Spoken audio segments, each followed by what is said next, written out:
Morning, a controversial memorial that's honored military veterans in our area for nearly a century may have to come down. This after the latest legal development concerning the Peace Cross in Bladensburg. All right, Wisdom's up right here in the studio, sharing the information with us this morning. Good morning, Wiz. Good morning to you. Let me explain what happened here. The cross was put up in 1925. It honors 49 Prince George's County residents who died in World War I.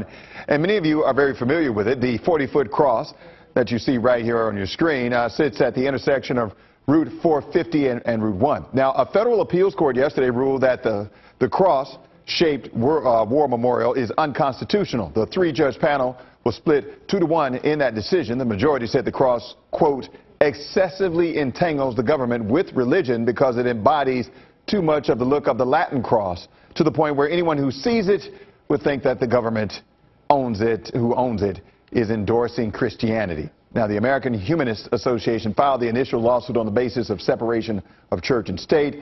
This is actually a setback for the Maryland Capitol Park and Planning Commission, who owns the cross along with the American Legion. Now, they've spent $117,000 to maintain and repair it. They are considering an appeal all the way to the Supreme Court in this case. Now, if you're wondering, one of the arguments in favor of it, rather, was that there are crosses in Arlington, at Arlington National Cemetery, but the argument against that argument was that they are not 40 feet tall. Right. So we'll see what happens. They plan to appeal this.